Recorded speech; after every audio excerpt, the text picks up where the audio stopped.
We are back with another episode of the Marketing Millennials podcast. Today, I have the Brianna Doe on the podcast. And funny thing about Brianna and me, we seem to have a speaking slot at the same conference and we're in the same stage, but we never know we have that speaking slot together till like a week before. So we never prepare for it. It tends to be a good slot, but it's the Guru conference with our friend Jay, Jay on the podcast. But we tend for the last like couple of years, we've been on the same speaking gig together. So it's been fun. It has been fun. Our annual meetup. Yeah, so I love it. We literally have one get together before, and then we get on stage and say random stuff. So it's fun. So we talk for about 25 minutes every 12 months. Exactly. And this is the longest we'll probably talk until the Guru conference. I'm kidding. We'll probably talk more. But I want to get into this. So you've been doing in the influencer space for a while. You've been dealing with it for a while. Let's just start what does like current state look like of influencer marketing? It's changed over the year, but what is like current state 2026? What should people be thinking about? I mean, a lot of the conversations I'm in are with B2B marketers right now who still either aren't sure if they want to do it or they're not seeing a lot of success with it because they're not trying new things or experimenting. So B2B influence marketing has been like a hot topic for a while. And I do think it's going to pop off even more, kick off even more in 2026 now that we're here. In terms of B2C influencer marketing, it's just still booming. Like, I mean, especially as with this ongoing shift to YouTube and more creators really investing time over there and more brands seeing the wins on YouTube. That's what we're focusing on with our B2C clients. But B2B is, I don't know, it's an interesting space. A lot of folks are still trying to figure it out. And I think they automatically think of LinkedIn first, and they're not necessarily seeing a lot of success with it. So it's a year of experimentation. Yeah, I think that's a good point. I think also just like B2B marketing is always like 5 years behind e-commerce and B2C. Like it's crazy how that happens. And also I think they're in like the early stages of what creator B2B influence. I mean, like e-commerce B2C marketing used to be, where like you just do one-off posts and that's considered like influencer marketing. They're not hiring people as like brand ambassadors. They're not doing long-term partnerships. Some are doing it. I'm not saying they're not, but a lot of companies still are like, let's get a bunch of influencers to just do a post for us. And then they're like, why is this not working? Right. They do the one post and it doesn't get whatever, like 1 million impressions. And so then they get on a social media platform and say influencer marketing sucks and it's not for B2B, but you didn't really test it. Like it's larger than one post. I do think budgets play a role, obviously, but you have to be willing to at least invest in the same creator multiple times. You're beholden to the algorithm. So with your clients, what do you tell them the why to do this? And then what are some ways that you have seen for both seen it work, influencer marketing? Well, actually, typically the conversation starts with like me asking what their hesitations are, their current frustrations are with influencer marketing. And a lot of it typically ties back to, it doesn't work for us. It's not successful. And so we usually dig into like what an influencer actually is. I think that's another thing with B2B marketing is, not to paint a wide brush, but I think some B2B marketers are like really against the word influencer, almost as if it minimizes or downplays the work that they're doing. But if you're partnering with like a subject matter expert or an industry leader or whatever, they have influence. You can call them an influencer. It's okay.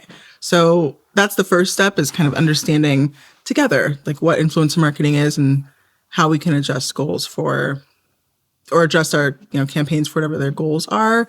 And that leads into the why. It's about building trust. It's about building credibility. We're saturated with content on the internet. And so if you have the opportunity to partner with creators or leaders who have already built trust with this audience that you're trying to reach, why not try and find creative, on brand, relatively non-salesy ways to connect with them? I don't know. And that's been a big part. And I will say too, like with the rise of AI and everything else, why not look for those ways to connect more human to human? your audience is probably looking for that. So that's typically part of the why. And I would say it's interesting. With our B2C clients, they're mainly focused on like TikTok, Instagram, and YouTube.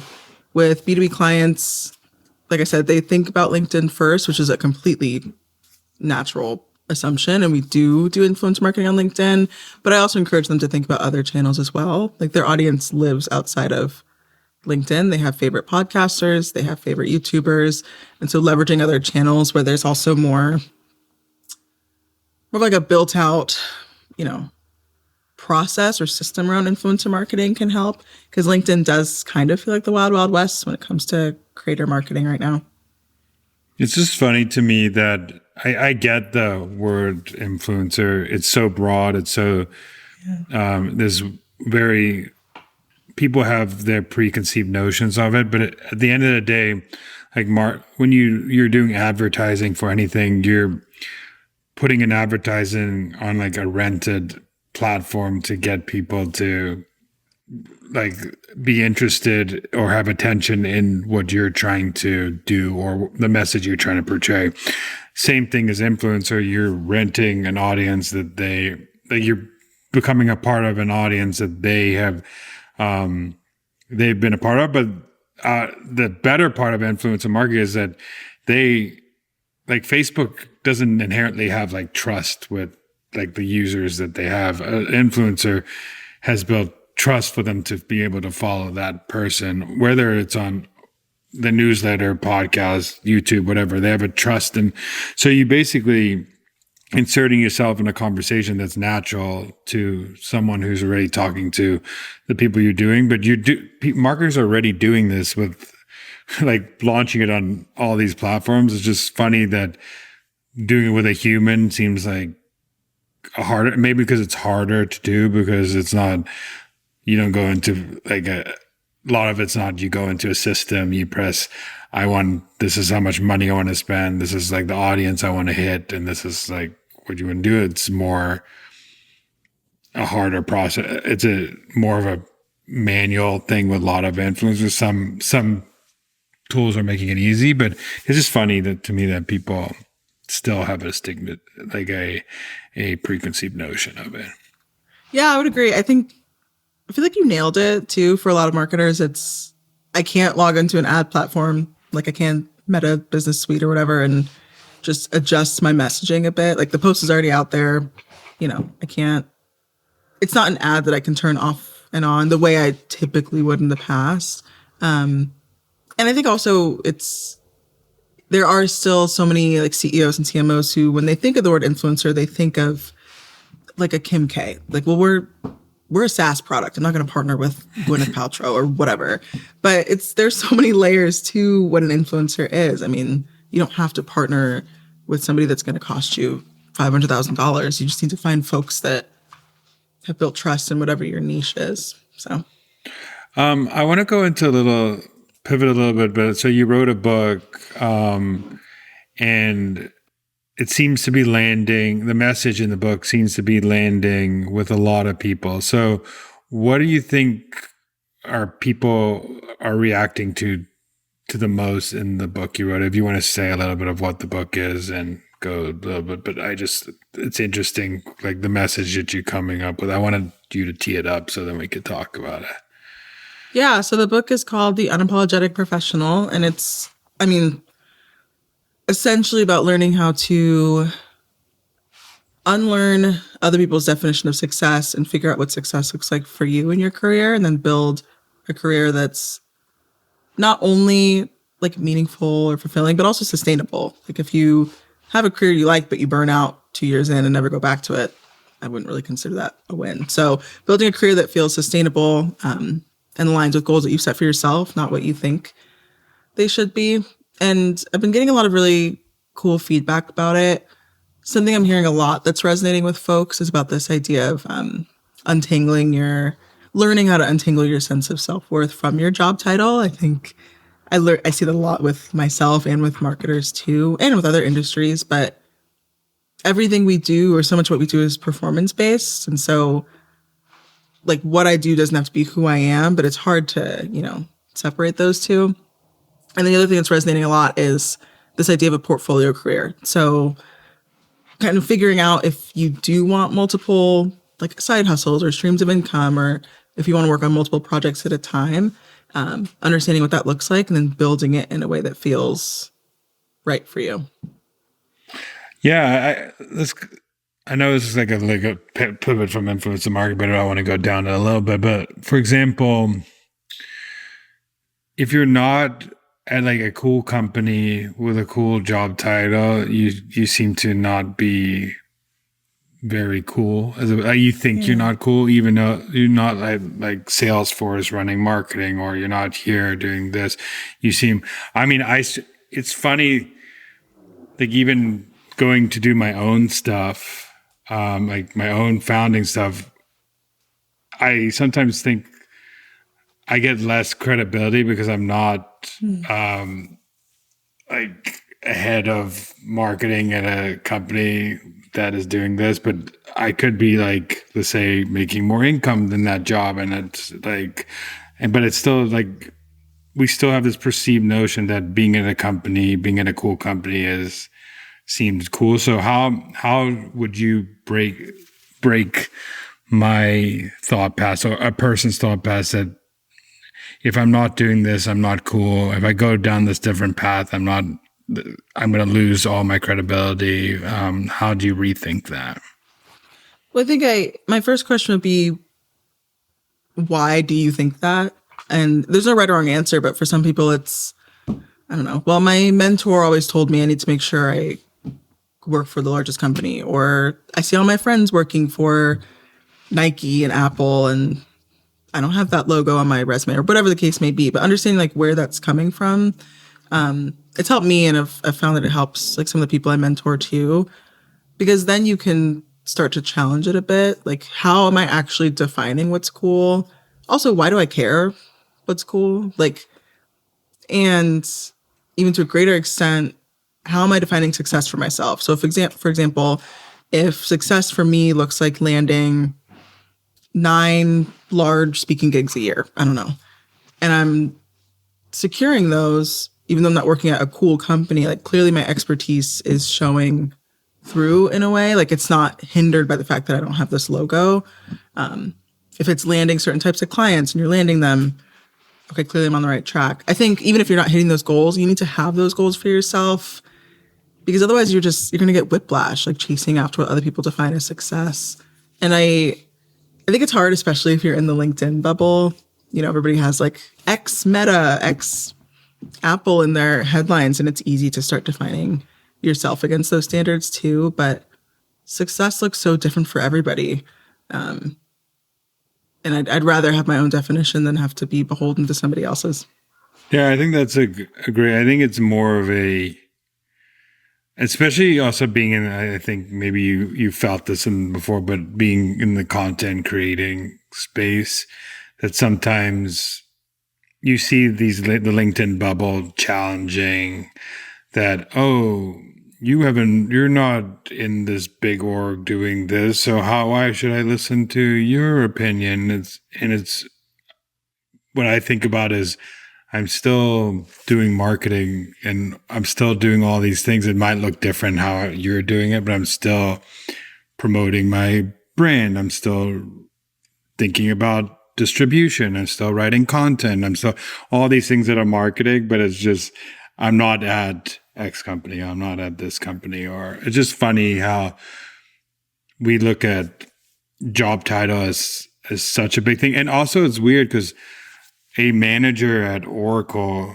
and a head of marketing at Small, it could be the same exact like level and expertise, but it's 2 different companies. So it's so hard because what levels at one company are different levels at another company, and people say to themselves, I'm a director here and this person's the head of marketing, and I'm not a head of marketing, but I have 15 more years of experience than this person. Why am I not this? I just think job titles are so hard because what it means at different companies are, I know you probably hear this a lot, but it's. No, I'm laughing because it's true. Nothing's standardized. Like it's, yeah. And it's exhausting to try and hold yourself up to it. Because to your point, I could be a director of marketing at one place at a startup, for example, but then that's a senior growth marketing manager at a larger company. And it's like, okay, well, did I take a step down? Like nothing's standardized. It's all confusing. Everybody's making up their own rules. I mean, I remember early in my career, I had a brand manager job and they wanted to call me like the Crayola manager or something. It's just like everything's all over the place. So you have to figure out, okay, like how am I defining success for myself? And then kind of put your blinders on and just make sure you're working towards that. And it's also like a job title, when you have it, you could if you want to forwardly say, you're not stuck to that job title. You can always remarket it and say it differently. Like, if you're a manager of marketing, you could tweak it a little bit on LinkedIn, not change the job title automatically, but just show what you're actually doing so people understand it's exactly the same as that director is doing at that company. So some of it is remarketing and redoing, but also not beholding yourself to the standards of other people. It's like a good idea too. It's a great point though. I just think the problem is when you're fighting against other people for jobs and they you don't have any director experience, and it's the person who had director experience had it at $1 million revenue company, and the person who is a senior manager is doing it for 50, 60, $70 million companies. It's different levels. There's more hierarchy. It's funny how the world works. It's hard, yeah. And to your point too, it's especially difficult like if you're trying to negotiate or get into a new role. I do think, to your point, like, yeah, tweaking it on LinkedIn. And then also, if you've been in a role for a while, make sure your job title still reflects what you're doing. Like, make sure you're setting yourself up for whatever that next opportunity is. So if you do need to renegotiate your job title, I've done it like a year into a role before. So that's always an option too. I want to go into something you talk about a lot, and I think we could frame it as for marketers, but also for influencer marketing too, however. But like, people throw around the word authenticity a lot, and like, what does that actually mean? So, but what does it actually mean to be like, one, your authentic self in your career, and then also I'll go the other side, like, what is it if you are a creator or hiring an influencer? Like, how do you tell them to be their authentic self? That's a great question. I think it's actually, I'll start with the second one because that one's easier for me to articulate. Because like if I'm securing some creators for a brand partnership, like for a client, we'll give them the campaign brief, right? Tell them, looking to focus on these features, or legal said you can't use phrasing like this, whatever. It's easier to then look at the content they draft and say, this just feels a little salesy, or like it just doesn't sound like you. Because I think when we're working with creators, you can tell what their normal organic content looks like, and then what their sponsored content looks like. And you just want to make sure that it's as close to their normal voice as possible. But I think when you're the creator or you're the person showing up online, it's hard. I'm curious what you think too. Like, authenticity is a tough word for me because people throw it around so much, it almost feels like it's lost its meaning and it means different things to different people. What immediately comes to mind is that you're not filtering yourself in such a way so that people view you a certain way. Like, if you are not being honest about your thoughts and feelings and you're only sharing what you think people want to hear from you, I would deem that as inauthentic. Mm-hmm. But you also,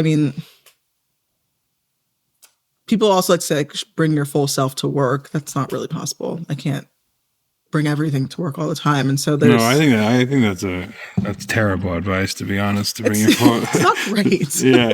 Because I feel you have the right to protect what part of you want to be private and not. But I think authenticity to me is like, are you sticking to the values you've like set forth and that you've set forth for yourself and your audience of like who you show up to be? So I don't like sharing everything about what I do, my life, but I like to share parts of it. And I think that's fine. I think that's authentic to share parts of it and hide parts of it because you don't have to. But I think it's just not sharing away from your values and going way different. It's like a brand. I think of it like as a brand, like you're running a brand. It's inauthentic for a brand whose values are this, this, and this to then put out a post that is like way different to what they stand for as a company, or they've been shouting on the rooftops. I think that's inauthentic, and people will sniff that out. So the problem is like the new generation keeps receipts. So if if your receipts say you said this one time and you show up like that another time, that is where it becomes a problem. This is where you're going against like who you are as a person. I like that a lot. I agree. You're right. Like, I think you articulated it perfectly. It is just about not straying from whatever values you've assigned to yourself or that you align with. And to your point too, like I don't share everything online. I don't feel less authentic for doing so. Other people will share literally everything that goes on in their lives at any given moment, and that's authentic to them. I think that's fine. And I do think it's important to remember too, like you can be authentic and people can still not like you. Like being authentic doesn't mean you're going to be, this like angel in everybody's eyes, but it's about your value system and making sure that you're sticking to that. So, yeah, I mean, some people won't like the way you talk or the way you look or the way you act or the way you say things, and they're not your people. Just stick to.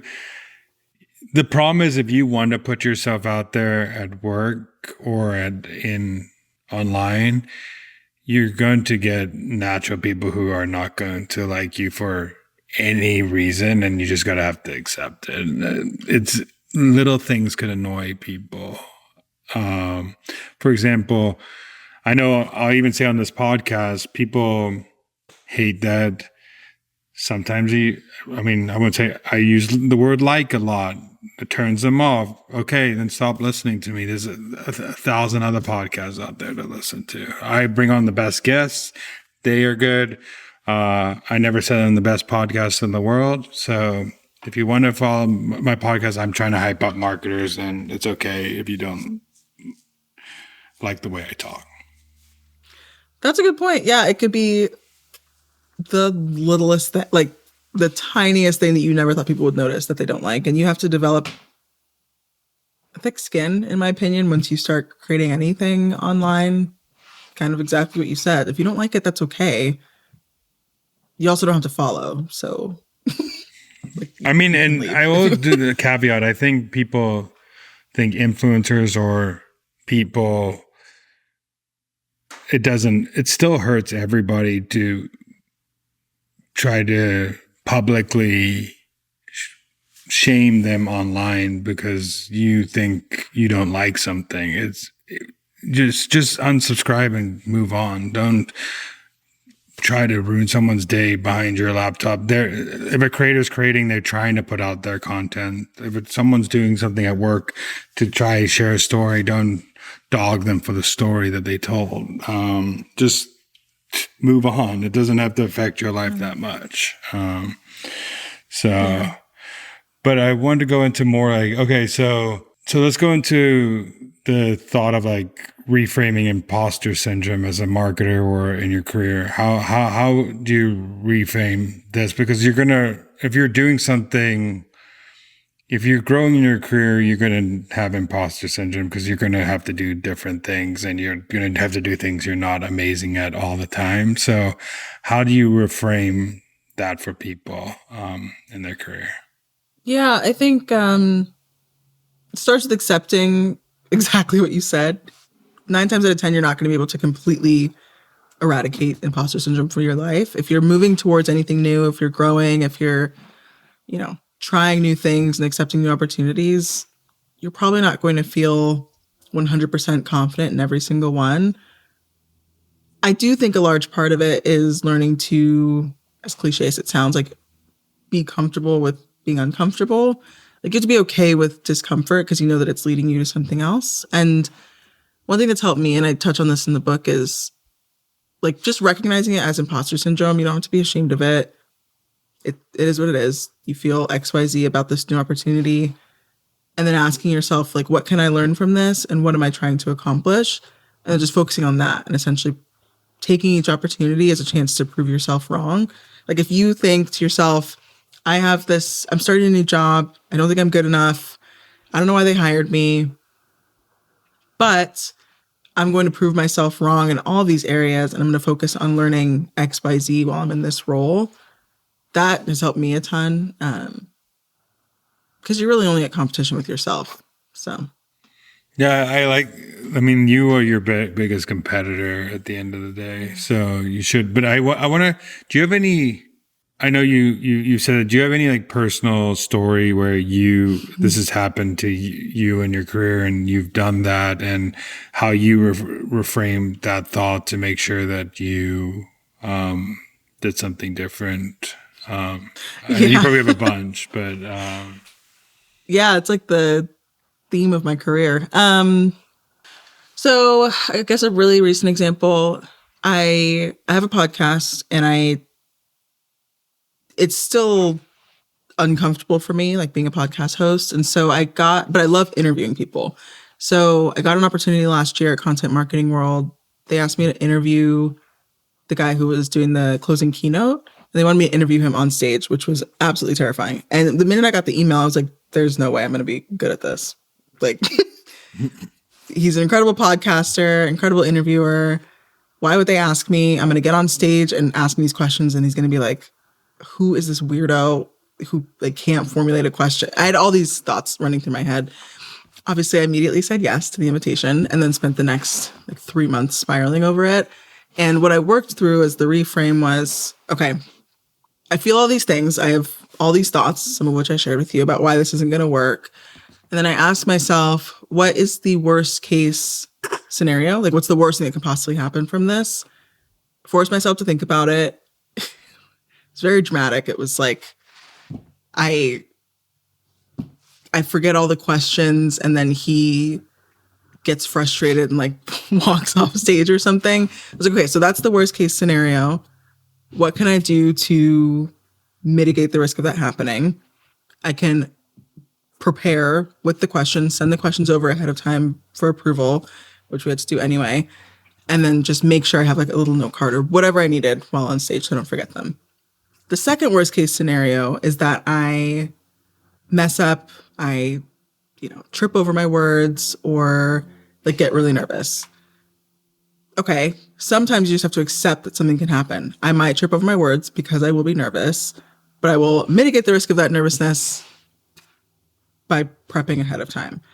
And so in that, there's a mix of like, I do recommend thinking about the worst case scenario, actually making yourself articulate it and understand what it is, and then understand what steps you can take to avoid that. And then I asked myself one final question, and it was, what are your main hesitations with this in terms of how you view yourself? And I thought I wasn't good enough and that they could have found somebody better. But that's immediately challenged by the fact that they specifically asked me to do it and the keynote approved me as the interviewer.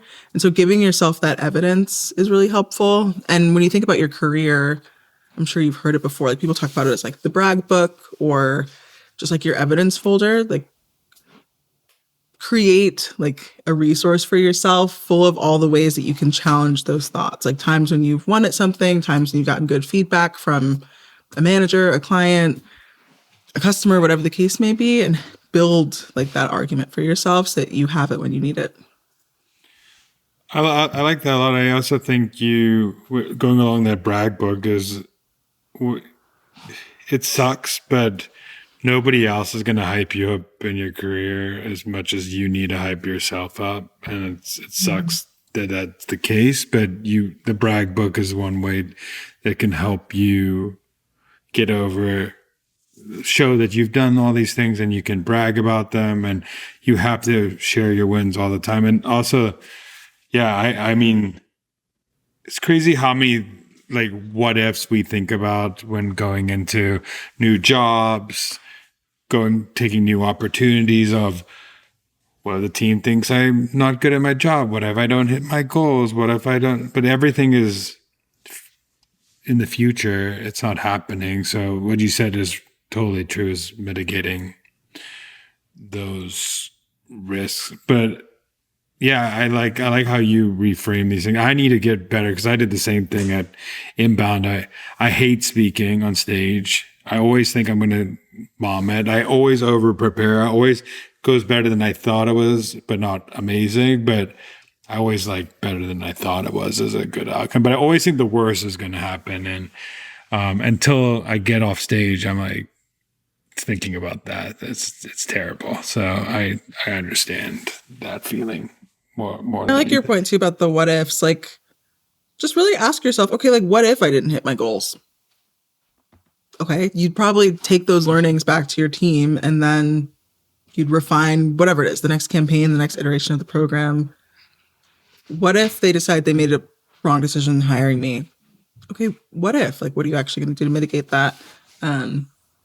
Yeah, to your point, I think it's just important to actually articulate what those what ifs are and then realize it's in the future. Like, what you have to do now is, as cliche as it sounds, just work hard and set goals for yourself. But I feel you. I felt the same way at Inbound, candidly. And it went better than I expected. So I take that as a win. Is it, let's go. I'm bouncing around this conversation because I think there's a lot of things to talk about, but just from let's say like a client side of like an influencer campaign, what could you just share the process of what it looks like from, hey, we have a campaign to what happens next to get the influencers? What does it take? What does a brief? What does a brief look like? And then what happens like post the campaign? Ooh, my favorite topic. Yeah. So before anything else, before you even start thinking about who you'd want to partner with, I always recommend aligning internally with your team on what success looks like. And not just with your marketing team, but anybody else who's considered a stakeholder. So the CMO, the CEO, however large your organization is, will inform this, but maybe it's even the sales team. Understand how each department is viewing success, because what you need to do is make sure that any influencer program you're building, you can report the learnings within the organization and still be able to show how it was successful or what, how to refine it. So like practical example, the sales team might see success as, direct conversions or at least like book demos. Meanwhile, your senior marketing manager sees success as brand awareness and engagement. And so making sure that you have some form of alignment in there, or at least you're prepared to track and measure multiple like KPIs and metrics. So understand what it looks like internally. That's also then going to inform what kinds of creators you work with. So once you're clear on that, you're clear on how we're defining success, the goals of the program or the campaign, you'll probably align on timing then as well. And then you'll look into influencers. So a big part of this is understanding like where your target audience or demographic or ICP, whatever you want to call them, lives on the internet. Are they consuming a lot of content on YouTube? Do they listen to 67 different podcasts? Like podcasting is where you should go. Is it LinkedIn? Like understanding if it's going to be one primary channel that you start with, or maybe a primary and a secondary. And budget will inform that as well, obviously. Then you can start looking at creators. So going back to my point about success and how you're defining it, that's when you're going to break down, the channels that you're leaning into, the kinds of creators you want to partner with, whether they're smaller with more niche audiences or larger with more broad audiences, so you can drive awareness. And then you'll build your initial list of potential creators. I will say, like pausing there for a second, you don't have to necessarily know your budget yet. I think what I found are a lot of brands or marketers don't even start the process because they don't know how much it's going to cost. But it's okay to reach out to creators and just start gathering rates and taking that back to your team if you need to get budget approval. So you can start reaching out to creators, share some information about the campaign, what you're trying to focus on, if it's a specific product or launch or event, whatever the case may be. Let's say this is all going very smoothly. You've locked in some creators who are interested. Now you're in the contracting phase. While you're getting contracts squared away, that's when I'd recommend building the campaign brief, if not earlier. So this is going to include those metrics for success that I talked about 90 times already. That's going to be included in there so creators know how to do well for this. Any messaging guidelines, do's or don'ts for how they can talk about the brand assets. It's basically your holy grail or source of truth for creators that they can operate within the parameters of the campaign really effectively, and hopefully limit the amount of back and forth with content feedback. And then from there, the campaign's going to kick off. So you're reviewing content, you're approving it, you're finalizing dates, posting dates with creators, content's going out. I recommend getting analytics from the creators at the 7-day mark and the 30-day mark. And then you're going to take all those learnings. And if it's a one-time campaign, not a rolling one, take those learnings, look at what happened, look at the results, see what worked and what didn't, and then you can optimize accordingly. Final thing I'll say, I do think it's important to remember that even if it wasn't a success, on the outside, it's really important to still look at the data and see what story it's telling you. It could have been a messaging issue. It could have been some of the creators weren't a good fit, but look at what did and didn't work, and then you can apply that to your next program. I think that's great. I think one thing that I see a lot of people making mistakes on is they don't set up the foundation of tracking internally to make sure this is could be a success internally. What I mean by that is if you're going to do a certain geo launch or something like that, and you're not isolating spike in brand mentions or Google searches or something, that whatever that goal is, and you're not isolating that internally in your dashboards and stuff like that, and you're just expecting sales or something, because it could be that you get the spike, now people know about you, they do something else, and it's a trailing metric because of your buying cycle. There's so many things that could happen, but you could be attributing that to a wrong thing where there's a spike in brand mentions here, and something happened. So set up the tracking beforehand is usually what I'll say before. And then I also always say too, because I'm in the space, is that you have to hit an audience multiple times for them to remember you. You don't run one Facebook ad to one person and never show it to that person again. So why are you not running multiple things to that audience to stay top of mind, so that audience sees that, they relate that influencer with that brand and you're getting one-off. That's why I don't like one-off campaigns, and I think you got to reframe, would you do the same thing on a Facebook ad or something like that? The cost might be different. That's a different story, but you're trying to create you have to show up multiple times for people to realize, because creators are also educating their audience on who you are, and the first time the messaging might be wrong, or the offer might be wrong, and it's not the creator. It could be the offer, the messaging, the launch, the graphic, all these things, or you gave too tight of guardrails so they can do what they do as creators. There's so many things that could have gone wrong. So I just adding those two things. Yeah, those are great points, especially the tracking, because that's kind of my point too. I mean, so let's say you ran a campaign, you were trying to drive sales, and let's say it doesn't work. You don't drive any significant number of sales, but you do see those brand mentions or the traffic increase. That's interesting data too. If people are engaging, let's say with one of your creators' posts, clicking on the landing page that you've set up, and then still not even signing up for more information or converting or whatever, that's going to tell you something too. Maybe it is the messaging, or it's something else. And to your point, kind of what we were saying at the beginning, yeah, the one-off posts, man, it's just, it's so much pressure for the creator, first of all. And it's also so much pressure for the marketer too. I mean, you wouldn't do that with a Facebook ad. You wouldn't turn it on, show it to one person, then turn it back off and be like, well, why didn't this convert? And so actually giving your audience time to get used to your brand and get comfortable with it is really important. Yeah.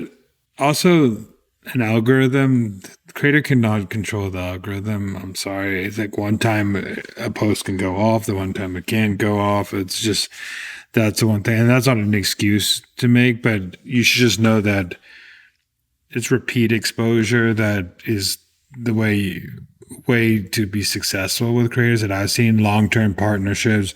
Because also creators will do over and above what you say if you invest in them. They'll talk about you naturally. They will do more in the production point of view. They'll do a lot more if you show investment versus not show investment. Yeah.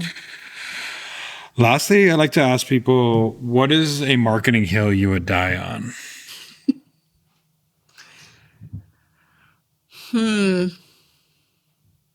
This might, I don't know. This might be too spicy. I don't think. Okay, I'm gonna go back to influencer marketing.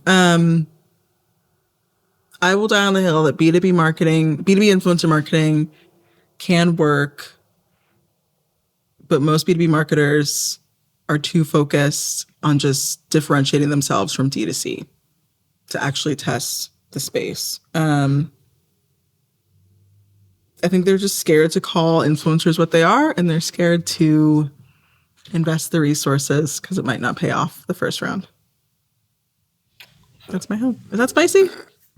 I mean, it's not spicy to me because I agree, but I think for some people that it is pretty spicy. I think it's true. It's an influence. The definition of an influencer is so broad, and that's, I think people have tried to reframe them as creators or brand ambassadors or whatever, but there's like all this reframing to try sell it internally to have someone work help, but there's so many, or evangelist or whatever you want to say. It's just, I think but influencer marketing does work. You just have to do it the right way, partner with the right person, and actually there are lower left ways you could do it too. So yeah, I mean, I'm on your side, but yeah, I think people won't like that take, some of them. But that's okay. Well, it's my hill. Yeah. Your hill. You're dying on it. They don't have to die on it. They could get off of it. They don't have to come to my hill. It's my hill. So. Lastly, where can people find you and what you're doing and your book and all that good stuff? Yeah, you can find me on LinkedIn, Brianna Doe. I feel like I should pay them rent because I'm always on that platform. So that's where I mostly am. And then the book you can find at briannadoe.com. You can find everything at briannadoe.com. Well, thank you so much. I appreciate it. Thanks for having me.